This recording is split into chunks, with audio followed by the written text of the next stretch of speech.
Thank you, Mr. President, for this elaborate description. Please take a seat of the case for Estonia as a partner in the Arctic. Before this terrible war started, you had applied for observer status in the Arctic Council, and your predecessor presented that case in the Arctic Circle Virtual. So let me first, before I have my questions, I have urged the audience to be quick with your hands if you want to raise questions.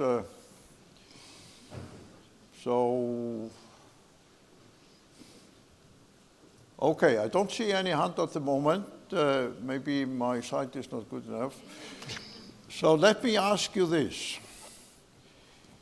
I think the paradox of our position, which I think was very well illustrated in your speech, that on the one hand is this need for growing Arctic cooperation.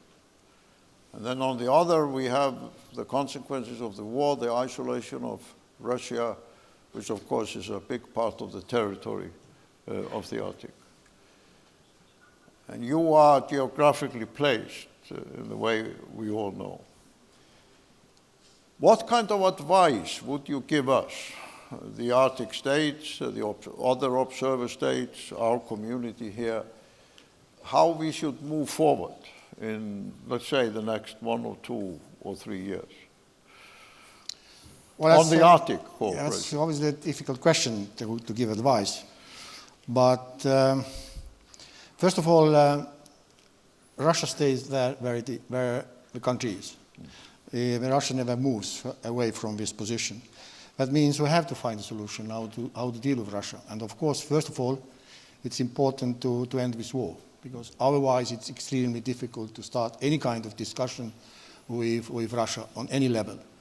So this should be our first aim. That means we should do everything to help Ukraine, militarily, politically, humanitarian aid, whatever, to help to stop this war. And then we can sit down and start negotiating.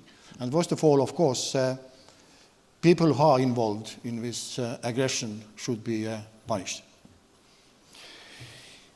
Well, I must also say, I think your presence here, followed by Estonia's application to become an observer state, is a very strong message to the Arctic community that you want to be part of it. And you listed many things: indigenous involvement, information technology. If there was one thing that you think Estonia can especially contribute to the Arctic community, which one would you choose? You're asking only on difficult questions. But, welcome. It's very difficult to choose because we are good in all of three, as I said previously. But of course, we are a digital nation. Yes, probably exactly. This is something we should consider to start with when dealing with collaborating with Estonia and as far as I actually agree with you. I think the remarkable progress and pioneering work you've done in the digital, in terms of decision-making, involving people, the relationship with the government, giving the size of the Arctic and the small number of the population could be an extraordinary contribution to the progress of the Arctic communities. Okay, now we have a question here in the center. Rasmus, but you have to introduce yourself. I am in a minority here who knows who you are. Thank you very much. My name is Rasmus Bertelsen. I'm Nansen professor at the University of Akureyri and professor at the Arctic University of Norway in Tromsø. My question is, we have lived through 30 years of American and Western predominance in the world. And that was very good for us in the West. It was good for many people around the world. But that world is coming to an end. And it's not coming back, even if in case Russia is defeated in Ukraine. The world for the coming decades will be very, very different from the world we've had the last 30 years. So with your experience, and not least your experience with Russia, how do you see European order, Arctic order, international order, not the next couple of years, but the next couple of decades? Thank you. I guess you already answered also this question. That means the time of dominance is over. That means small countries, small communities have the same voice as big ones. I completely understand it would take decades to reach that, but I think this is the ultimate goal, and it also concerns indigenous people in different countries. Because I am from a small country, Estonia, and even in Estonia, we have different communities with different accents and languages.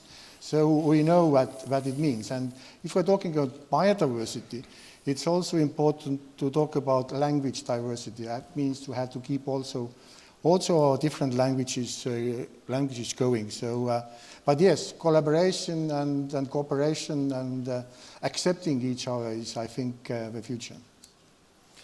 Okay, I will take one more question from the hall.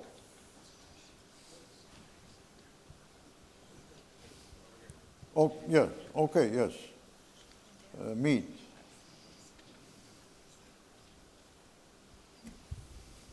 Mr. President, thank you for being here. In the United States, we've started to link Arctic security and Baltic security. And I think you had very good advice for all of us in trying to help Ukraine, but what more should we be doing in the Baltic region to strengthen our security, and how does that tie to Arctic security? Probably, it's not a question what we should do extra on top of that, what we are doing. Basically, we have to keep going like we are doing now. That means the presence of, like in Iceland. Iceland is a small country, no army. We are a small country, we are a small army. That means we need allies. And the presence of allies is needed in this region. And this also helps to Arctic. If there is a security, if there is a peace in this region, I guess there is also a peace in other regions like Arctic. So it means we have to defend or deter ourselves in any aggression, coming from Russia or somewhere else. Well, thank you very much, Mr. President. Thank you very much. It was a very clear statement from Estonia. We will welcome you in the assemblies to come, and it will be fascinating to see the role your country and yourself will play. And now let me invite His Royal Highness, the Crown Prince of Norway, to the stage. Thank you. Thank you.